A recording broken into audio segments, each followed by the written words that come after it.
안녕하십니까. 4주차 강의를 시작하겠습니다. 지난 시간에 해밍 코드를 배웠습니다. 해밍 코드는 원비트 에러 커렉션 할 수 있는 능력을 가집니다. 이 경우 심벌 간의 최소 거리는 3을 확보를 해야 합니다.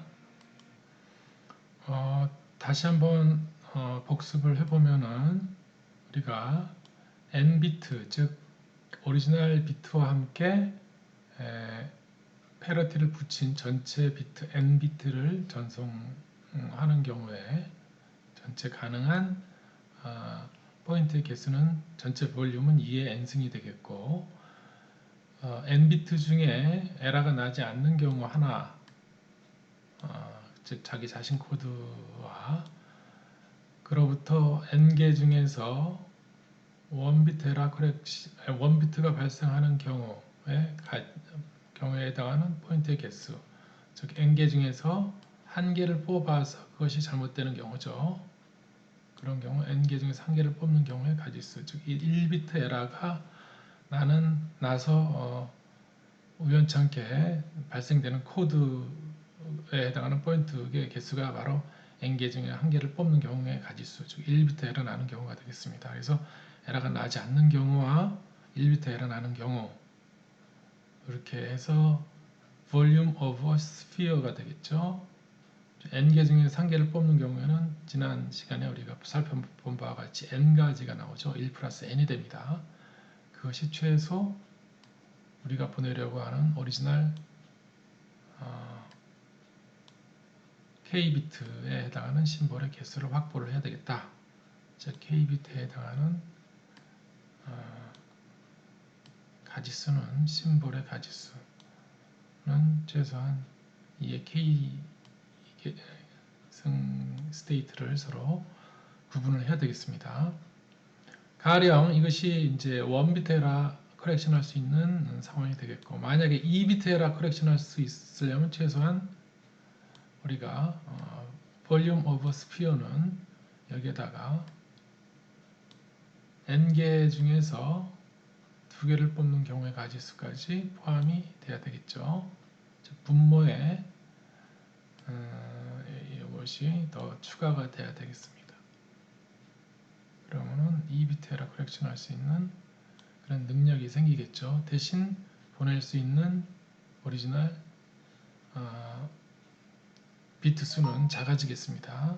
상대적으로 우리가 패러티를 많이 붙여야 되고 오리지널 비트는 적게 보낼 수밖에 없는 상황이 되겠습니다.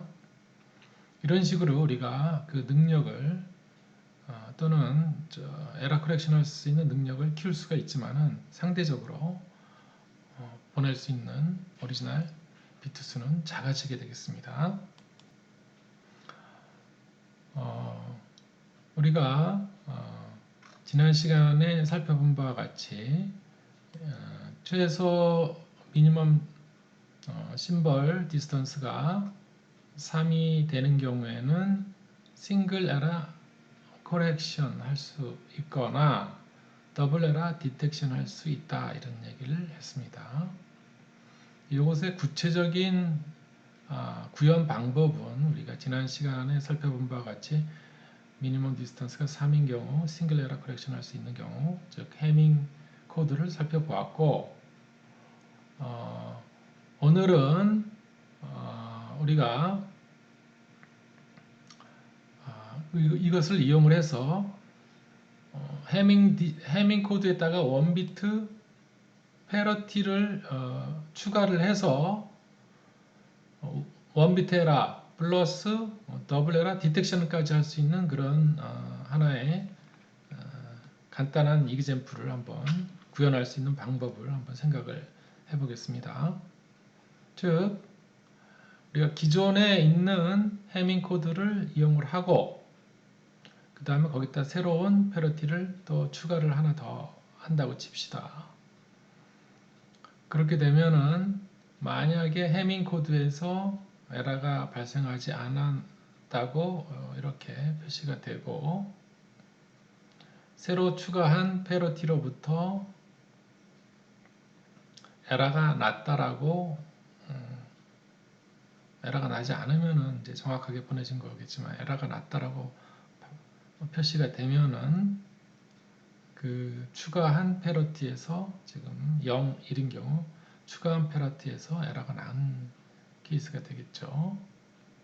반면에 이 오리지널 해밍 코드에서 뭔가 잘못됐다라고 판단이 되고 그 다음에 새로 추가한 페널티에도 전체 코드로부터도 에러가 났다라고 하면은 요 해밍 코드의 오리지널 그 해밍 코드에서 에러 난 것을 그대로 해석을 하면 되겠습니다. 그것에 원 비트 에러가 났으니까 에러 커렉션 하면 되겠습니다. 해밍 코드에서 뭔가 에러가 났는데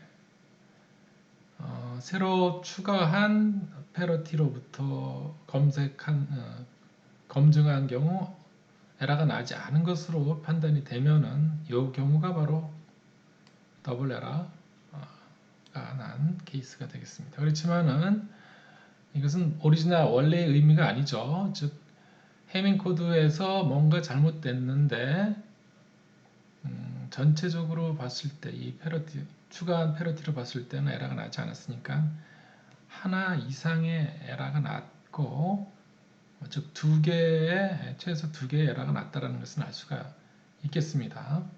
그래서 우리가 결국은 그렇지만은 이 에러 난 것을 그대로 디코드하면 안 되죠. 왜냐하면 두 개 에러 난 경우는 우리가 에러 커렉션을 제대로 할 수가 없습니다. 따라서 더블 에러 디텍션을 할 수 있는 거죠. 이것을 한번 다시 살펴보면은 어떤 특정한 위치로부터 심벌 간의 거리가 하나, 둘, 셋, 네 개만큼 떨어지게 되면은 원비트 에러 코렉션 할 수 있고 더블 에러는 디텍션 할 수 있는 즉 원비트는 요 자기 원래 오리지널 요 심볼로부터 가장 가까운 쪽에 다른 해당하는 심볼을 찾을 수 있지만은 더블 에러 같은 경우는 이쪽 심볼에서 왔는지 오른쪽 심볼에서 왔는지 알 수가 없죠. 그래서 원비트 에러 커렉션 할 수 있고 동시에 더블 에러 디텍션 할 수 있다. 즉 원비트 에러 난 경우 이것에 해당하는 것이고 더블 에러 난 경우는 이것에 해당하는 것이고요. 그 다음에 에러가 나지 않았다라고 하면은 이것에 해당하는 것이 되겠고 이것은 이제 추가한 페널티에서 에러가 난 경우가 되겠습니다. 여태까지 우리가 해밍 코드를 통해서 그 기하학적인 의미를 살펴보고 채널 인코딩 기법을 우리가 한번 살펴보았습니다. 지금부터는 전체 그 블락 다이어그램 중에 우리가 제일 첫 시간에 얘기했던 소스 인코딩 부분을 살펴보도록 하겠습니다. 지금도 마찬가지로 하나의 특정한 이그젬플 케이스를 허프만 코드라는 가장 대표적인 소스 코딩 기법을 살펴보고 그것의 의미를 좀 더 자세하게 살펴보도록 하겠습니다. 제일 첫 시간에 이야기했던 바와 같이 소스 코딩의 목적은 보내려는 메시지를 어떻게 효율적으로 표현할 것인가에 관한 문제로서 우리가 잘 알고 있는 어떤 압축 프로그램과 비슷한 개념으로 생각하면 되겠습니다. 여기 한번 다시 이야기를 하겠지만은 variable length 코드라는 것이 있고 이것은 우리가 어떤 보내려고 하는 정보를 그 최소로 압축할 수 있는 그런 방법으로서 메시지의 어떤 확률적인 통계를 근거로 해서 그거로부터 어떻게 하면은 좀 더 효율적으로 표현할 수 있을까 하는 그런 방법이 되겠습니다. 하나의 예를 들겠습니다. 우리가 모수부호가 있는데 모수부호는 가장 빈번한 어떤 캐릭터에 해당하는 그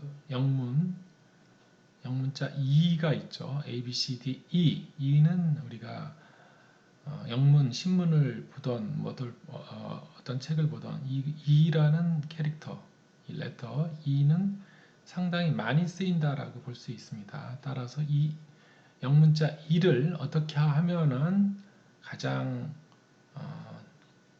적은 노력으로 표현할 수 있을까를 고심할 필요가 있겠습니다. 따라서 우리가 모스부호에서는 이것을 길게 치는 거, 짧게 치는 거 이 두 가지가 이렇게 구분이 되어 있는데 짧은 닷으로 닷 하나의 닷으로 영문 E를 표현한다는 것입니다. 따라서 이 예에서 보듯이 가장 빈번하게 발생하는 어떤 심벌들은 가장 짧게 표현할 필요가 있다라고 생각할 수 있습니다. 이것이 바로 어떻게 하면은 전체적으로 평균적으로 전체 메시지를 짧게 표현할 수 있을까라는 가장 기본적인 근거가 되겠습니다. 가령 이렇게 확률적인 특성에 따라서 어떤 해당하는 심볼의 길이를 길고 짧게 조절을 한다고 하면은 필연적으로 수신 측에서 어떻게 이 코드들을 구분을 해서 아주 유니크하게 해석을 할 수 있을까 하는 그런 문제가 발생을 하겠죠. 따라서 이런 문제를 같이 살펴보아야 되겠습니다. 다시 한번 예를 들어보겠습니다. 가령 우리가 컴퓨터에서 아스키 코드를 이렇게 전송을 한다고 치면은 아무 문제가 없습니다. 왜냐하면은 아스키 코드는 픽스드 랭스 코드로서 8비트 또는 7비트 이렇게 아스키 코드가 존재를 하고 이것은 7비트 또는 8비트 단위로 정해진 비트 단위로 비트의 수로 끊어서 바로바로 해석을 해서 그것이 무엇이 보내졌는가를 해석해낼 수가 있겠죠. 그렇지만은 이런 모스부호나 지금 우리가 다루려고 하는 variable length code, 즉 길이가 그때그때 변하는 심볼에 따라서 길이가 서로 다른 그러한 심볼들을 보내려고 할 때는 수신 측에서 그것이 얼마만한 사이즈인지 아직 모르죠. 그래서 그것을 어떻게 끊어서 읽어야 되는지 이런 문제가 발생을 합니다. 결국은 수신 측에서 송신 측에서 보낸 정확한 의미를 유일하게 해석을 해야 되겠습니다. 이렇게 해서 uniquely decodable하게 어떤 코드를 만들어야 되겠습니다. 그렇지 않은 어떤 이그젬플을 한번 살펴보도록 하겠습니다. 첫 번째 심볼을 0이라고 하고 두 번째 심볼을 0, 1이라고 하고 세 번째 심볼을 1, 1, 네 번째 심볼을 0, 0이라고 합시다. 가령 수신 측에서 0, 0, 1, 1을 수신했다고 칩시다. 그러면 수신 측에서 0이 보내졌으니까 S1이다. 그 다음에 또 0이 보내졌으니까 S1이다. 하고 1이 보내졌으니까 S3이다. 이렇게 해석할 수도 있지만은 여기 보니까 S4가 00이라는 게 있어요. 그래서 00을 S4로 인식을 하고 11을 S3로 즉 S4, S3 심볼이 전송되었다라고 판단할 수도 있다라고 하면은 수신 측에서 혼동되는 그런 해석, 이 두 가지 해석이 가능하기 때문에 이렇게 되면 안 된다는 얘기입니다. 즉 심볼 체계를 이런 식으로 길이가 서로 다른 심벌 체계. 이제 S1 심벌은 길이가 짧고 S2, 3, 4는 다 길이가 2죠. 심벌 간의 길이가 다 다는 아니지만 어쨌든 일부는 이렇게 길이가 다른 경우 우리가 variable length code라고 하는데 이렇게 되면 안 됩니다. 그래서 뭐 여기 밑에 길게 써놨지만 바로 이 이야기를 다시 풀어서 쓴 이야기에 불과합니다. 즉 어떤 다른 두 개의 메시지가 이렇게 쭉 연속적으로 조합이 돼서 다른 심벌 조합으로 해석이 되면 안 된다라는 이야기를 한 것입니다. 그래서 두 개의 이렇게 어떤 조합이 다른 걸로 해석이 되면 안 된다. 그런 얘기를 지금 여기다가 써놨습니다.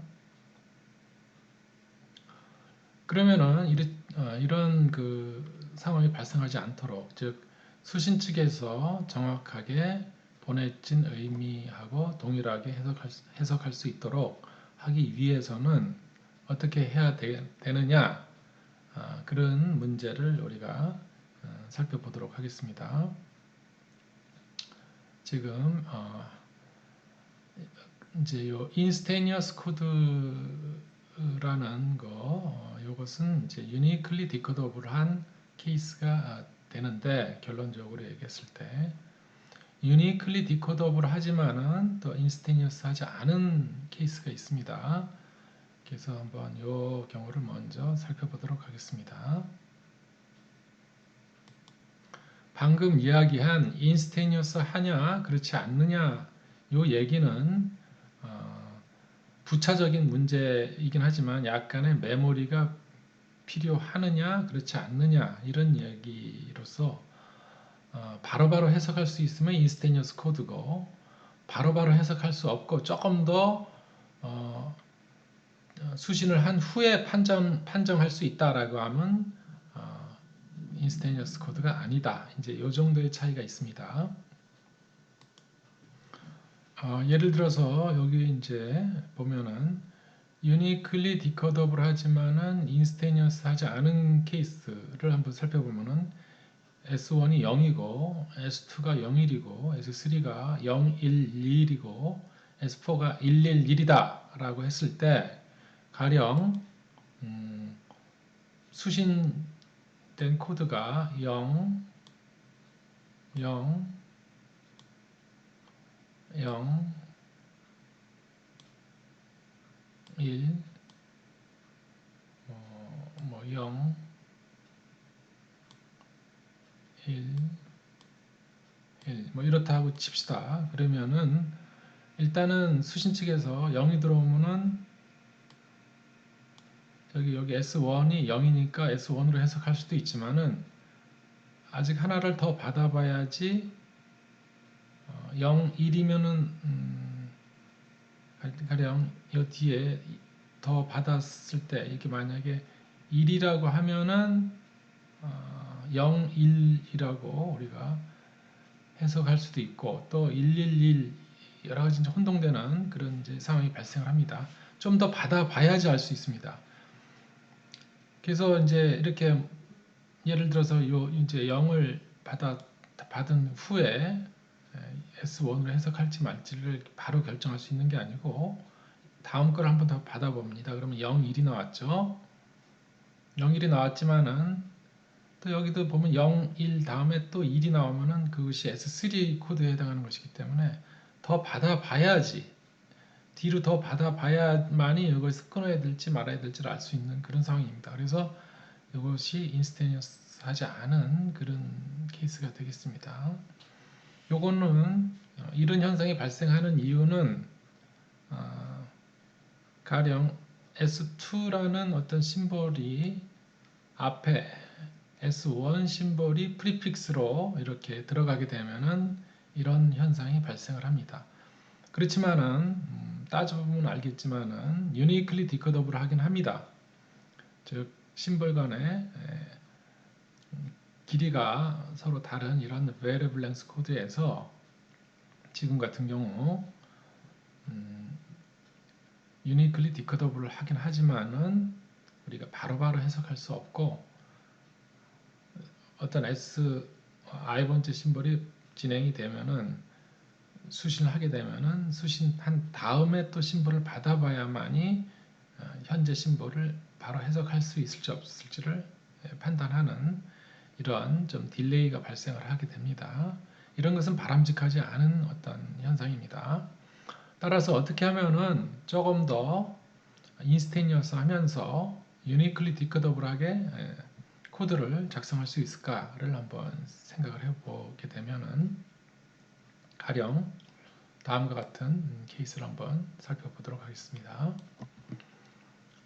이런 트리를 구성을 하게 되면은 우리가 유니클리 디코더블한 코드 체계를 만들 수가 있습니다. 즉 수신 측에서 바로바로 해석을 유니클리하게 할 수 있으면서 동시에 인스테니어스한 보내진 심볼을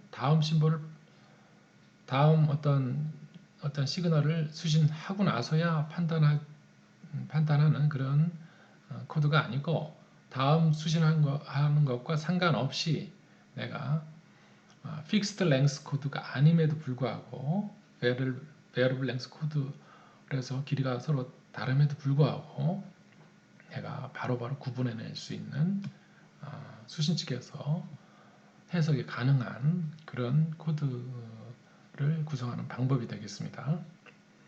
맨 처음에 예를 들어서 수신하기 전에 이렇게 대기를 하고 있다가 예를 들어서 우리가 하나의 그 메시지를 한번 살펴보도록 하죠. 예를 들어서 0 수신 측에서 0 1 1 0 1 1 1 이런 어떤 시퀀스 빛 스트림을 이제 받았다라고 연속적으로 받는다라고 생각하면은 먼저 0이 들어오면은 이 가지를 이쪽으로 0쪽으로 칩니다. 0쪽으로 치고 나면은 여기서는 그 다음 심볼을 받을 필요가 없죠. 여기 프리픽스가 아니기 때문에 다른 심볼에 프리픽스로 들어가 있지 않기 때문에 바로 해석이 됩니다. 여기 S1 심볼이 바로 해석이 됩니다. 그래서 S1이 바로 해석이 됐죠. 그 다음에 다시 이니셜 상태로 다시 돌아오게 됩니다. 해석이 됐으면 다시 원래 또 다시 새롭게 출발하는 해석하는 상태가 이니셜 스테이트가 되겠고 또 다시 받았는데 1이 됩니다. 1이 되면 이쪽까지를 타고 내려옵니다.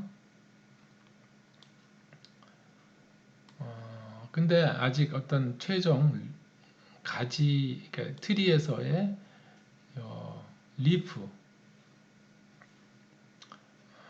노드가 아닌 아직 중간 노드죠. 여기 중간 노드에 그러니까 여기에 해당하는 심볼은 없습니다. 그래서 1이 이제 여기서는 일단 끊긴 거니까 여기서는 일단 끊어냅시다. 이렇게 수원 심볼이 해석이 됐으니까 끊어내고 1에서 다시 보니까 아무것도 없고 또 다시 1이니까 그 다음 걸 보니까 1입니다. 그래서 1로 갑니다. 타고 갑니다. 근데 아직도 없죠. 이거에 해당하는 어떤 의미 있는 심볼이 아직 없습니다. 중간 노드예요. intermediate 노드가 되겠고 그 다음에 또 받습니다. 그러면은 이게 0입니다. 보니까 여기서 0이 됐어요. 이렇게 0쪽 보니까 110에 해당하는 S3 심볼에 해당하죠. 그래서 바로 끊어냅니다. 이게 인스테니어스 하기 때문에 끊어서 S3 심볼이라고 해석을 합니다.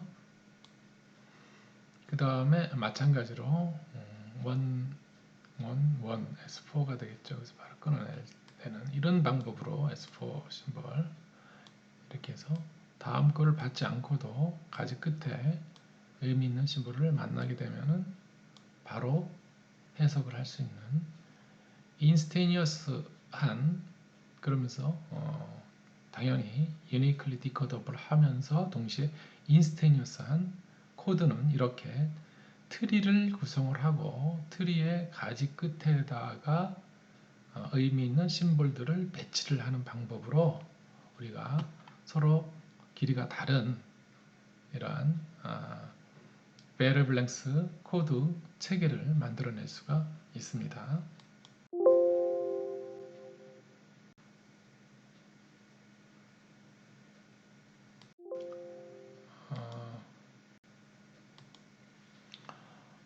우리가 또 다른 예를 한번 살펴보도록 하겠습니다. 지금 가장 짧은 게 1이고 가장 긴 심볼 길이가 4가 되는 이런 경우에 지금 이렇게 0으로 끝나는 그리고 가장 긴 심볼이 4인 이런 경우를 한번 살펴보게 되면 이렇게 트리를 이렇게 한쪽으로 쭉 쳐서 하나, 둘, 셋, 넷 이런 식으로 해서 제로를 만나면 마치 마침표가 되는 그런 식으로 S1은 제로, S2는 1, 0, S3는 1, 1, 0 그래서 0에서 끊어내는 0에서 끊고 또는 길이가 4에서 이렇게 끊어내는 0이 아니면 길이가 4에서 끊어내는 이런 방법으로 콤마 코드라고도 이렇게 우리가 얘기를 할 수 있고 이 콤마 코드 역시 이런 트리 구조로 인스테니어스한 그러한 uniquely decodable 하면서 인스테니어스한 코드의 한 예가 되겠습니다. 또 다른 예로서 이렇게 콤마 코드가 아닌 이런 복잡한 가지를 쳐서 S1, 2, 3는 길이가 2고 S4, S5는 길이가 3인 이런 5개의 심볼을 하나, 둘, 셋, 넷, 5개의 심볼을 이렇게 가지고 심볼 체계를 만들어낼 수도 있습니다. 즉 우리가 원하는 이렇게 가지를 쳐서 가지의 끝에 심볼을 배치를 하는데 가지를 많이 치면은 코드 길이가 길어지고 가지를 적게 치면은 해당하는 어떤 코드의 길이가 짧아지는 해당하는 심볼의 코드 길이가 짧아지는 그런 상황이 되겠습니다. 그래서 우리가 원하는 대로 코드 길이를 맞춰낼 수가 있습니다.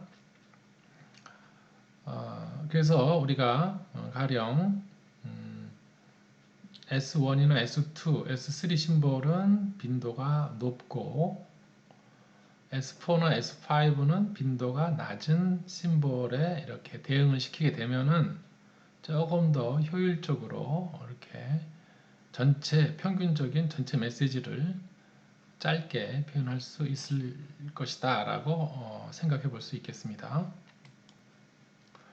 지금 우리가 이렇게 심볼 간에 서로 코드 길이가 다르게 구성을 하게 되면은 조금 더 우리가 플렉서블하게 좀 유연하게 정보량을 이렇게 조절을 할 수 있는 그런 상황이 되겠습니다. 다시 한번 fixed length 코드, ASCII 코드와 같은 fixed length 코드를 한번 생각을 해보게 되면은 가령 키보드 자판에 심볼의 가지수가 128개다. 그러면은 7비트 심볼 체계로서 다 fixed length 코드로 쓸 수도 있습니다. 그렇지만 우리가 가만히 보면은 코드 자판도 마찬가지고 우리가 어떤 확률적으로 봤을 때 어떤 키보드는 많이 이렇게 까맣고 별로 안 치는 그 캐릭터는 하얗죠. 손때가 묻고 안 묻고에 따라서 손때가 많이 묻은 어떤 캐릭터 심볼은 그만큼 많이 이렇게 친다는 이야기죠. 그래서 통계적으로 많이 치는 그런 심볼은 당연히 이러한 이쪽 짧게 표현되는 심볼 코드로서 이렇게 배치를 하게 되면은 좀 더 효율적일 수 있겠다라는 생각을 해볼 수 있다는 겁니다. 근데 지금 현재 Fixed Length 코드, 예를 들어서 ASCII 코드인 경우는 다 모든 심볼의 비트 수가 다 동일한 7비트로서 이렇게 표현이 됩니다. 그래서 Fixed Length 코드라고 하면은 결국 이 가지치기에서 이렇게 모든 가지들이 다 쳐지고, 이렇게 이것도 마찬가지 이렇게 쳐지고, 여기도 이렇게 또 쳐지고, 여기도 이렇게 쳐지고, 이렇게 해서 가령 예를 들어서 이렇게 지금 같은 경우는 하나, 둘, 세 개 비트로 표현이 된다. 그러면 하나, 둘, 셋, 넷, 다섯, 여섯, 일곱, 여덟 개의 심볼을 배치를 할 수 있는 상황이 되겠습니다. 즉 3비트 픽스드 랭스 코드는 8개의 심볼을 배치를 시킬 수 있어서 8개 심볼을 보낼 수 있는 상황이 되지만은 우리가 8개 심볼이 아니고 뭐 지금 같이 5개 심볼밖에 없다라고 하면은 굳이 5개 심볼이 있는데 이것을 3비트로 표현할 필요는 없죠. 이런 식으로 다른 서로 구분 가능하기 때문에 어떤 다른 S1, S3 세 개의 심볼만큼은 2비트로도 표현이 충분히 가능한데 굳이 전체를 3비트로 표현할 필요는 없겠습니다. 이런 의미에서 일단은 확률적이지 않은 그런 의미에서조차도 굳이 심볼의 개수가 5개밖에 없는데 모두 다 3비트로 표현할 필요는 없다라는 이야기를 거꾸로 또 해볼 수가 있는 겁니다. 지금 여러분들이 이러한 가지치기를 통해서 인스테니어스 코드를 배우기 전에 예를 들어서 5개의 심볼을 보내려고 한다라고 하면은 예를 들어서 여러분들은 2비트로 5개의 심볼을 표현할 수 있을까요? 2비트로는 2의 2승, 즉 4가지 서로 다른 상태밖에 표현할 수 없죠. 가령 그러면은 3비트로 표현하게 되면은 2의 3승, 2의 3승은 8가지를 서로 다른 심볼을 표현할 수 있죠. 넉넉하게 남죠. 그러니까 이 3비트로 표현할 수 있습니다. 그렇지만은 5개인 경우는 굳이 이렇게 심볼이 8개가 아니고 5개인 경우에는 모든 심볼을 다 3비트로 표현할 필요가 없이 이렇게 지금 이와 같이 3개의 심볼은 2비트로 표현할 수 있다. 이렇게 생각해 볼 수 있습니다. 그러면 좀 더 효율적으로 전체 메시지를 표현할 수 있겠죠.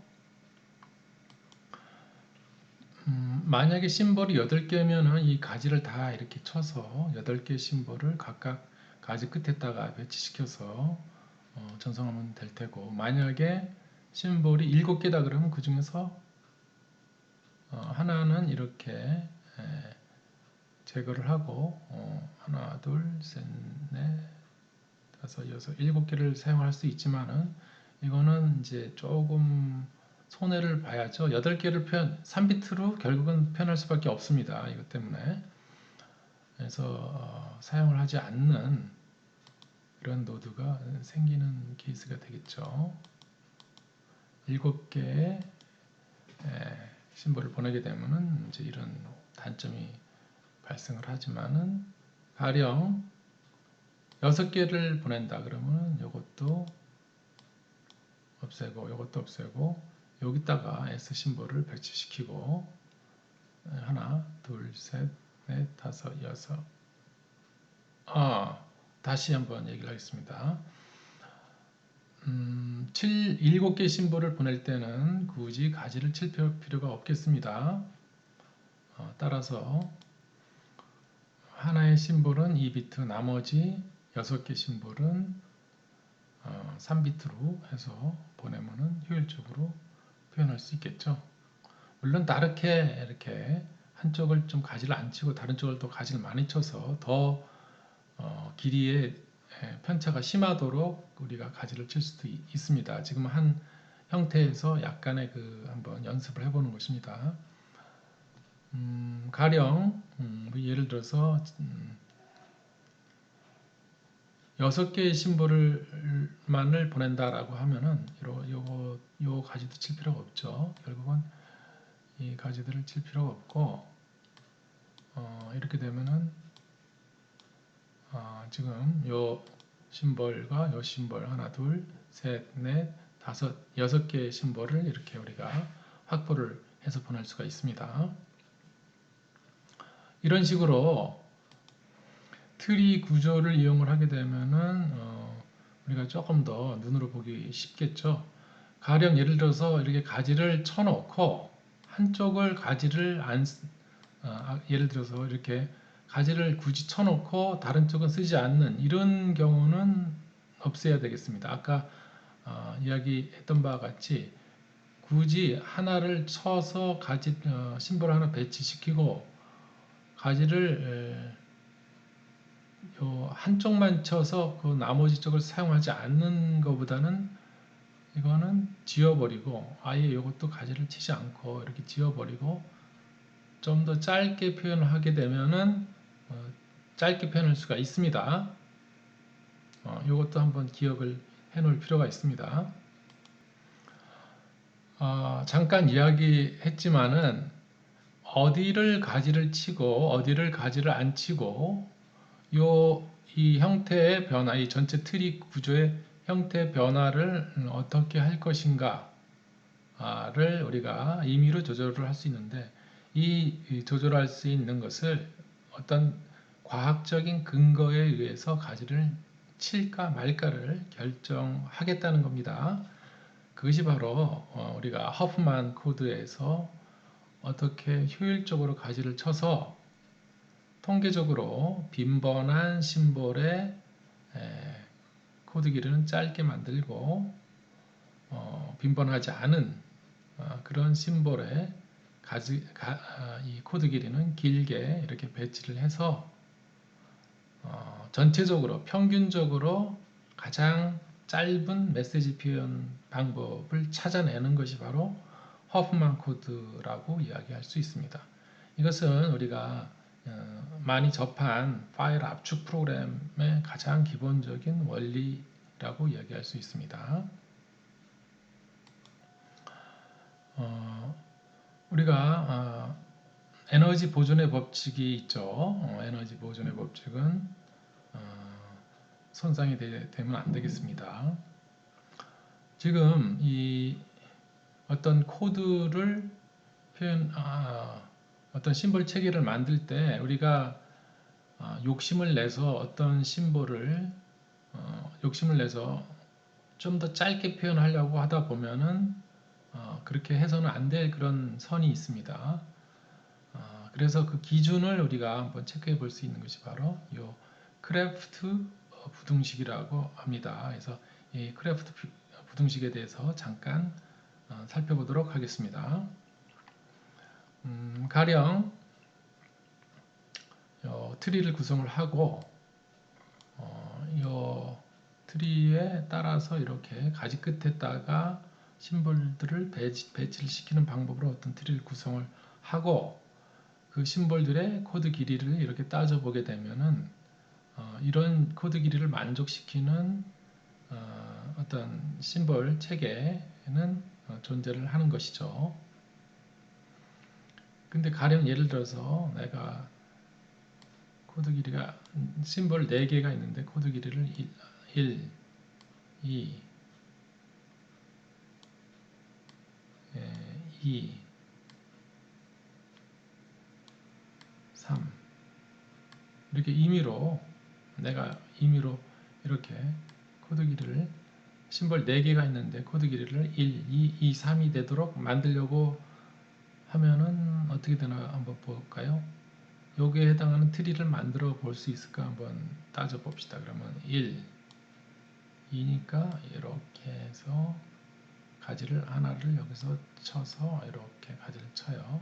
그러면 1, 2, 2 코드 길이에 해당하는 어떤 트리 구조를 만들어낼 수 있지만은 1, 2, 2, 3은 만들어낼 수 없죠. 더 이상 가지를 칠 수 없습니다. 물론 가지를 치게 되면은 여기서 가지를 하나 더 친다고 칩시다. 이렇게 가지를 치게 되면은 1, 2, 3, 3의 코드 길이를 더 이상 1, 2, 3까지는 우리가 트리를 구성해낼 수 있지만은 1, 2, 2, 3에 해당하는 코드 길이, 첫 번째 심벌 코드 길이를 1로 하고 두 번째 심벌 코드 길이 2로 하고 세 번째는 2로 하게 되면은 네 번째 심벌을 우리가 만들어낼 수 없죠. 그래서 이런 것에 해당하는 코드 길이는 트리 구조는 존재하지 않습니다. 이것은 가능합니다. 1, 2, 3, 3. 즉 4개 심볼에서 1, 2, 3, 3은 가능하지만 1, 2, 2, 3은 코드 길이를 이런 식으로 만들어 보겠다. 그러한 인스테인스 코드를 만들어 보겠다. 그거는 불가능합니다. 그래서 이 판정은 우리가 이러한 어떤 우리가 원하는 코드 길이를 이렇게 지정을 했을 때 그것을 만족시키는 인스테인스 코드가 존재하는지 존재하지 않는지에 관한 필요 충분 조건이 뭐냐라고 했을 때 그것이 바로 이 크래프트 이니퀄리티 식에다가 이 숫자들을 집어넣게 되면은 그것이 1과 같거나 작으면은 그러한 코드 길이를 만족시키는 인스테니어스 코드가 존재를 한다라고 얘기할 수 있고, 만약에 그러한 코드 길이를 집어넣었을 때 크래프트 이니퀄리티 식이 1보다 크게 되면은 이러한 코드 길이를 만족시키는 심볼들은 존재하지 않는다 라고 이야기해 볼 수 있습니다. 이게 무슨 얘기냐? 지금 한번 다시 살펴보도록 하겠습니다. 가령 이런 트리에 해당하는 어떤 트리가 존재를 하게 되면은 이 트리 가지 끝에다가 심볼들을 배치를 하게 되면은 그러한 인스테니어스 코드는 존재를 한다라고 이야기할 수 있겠죠.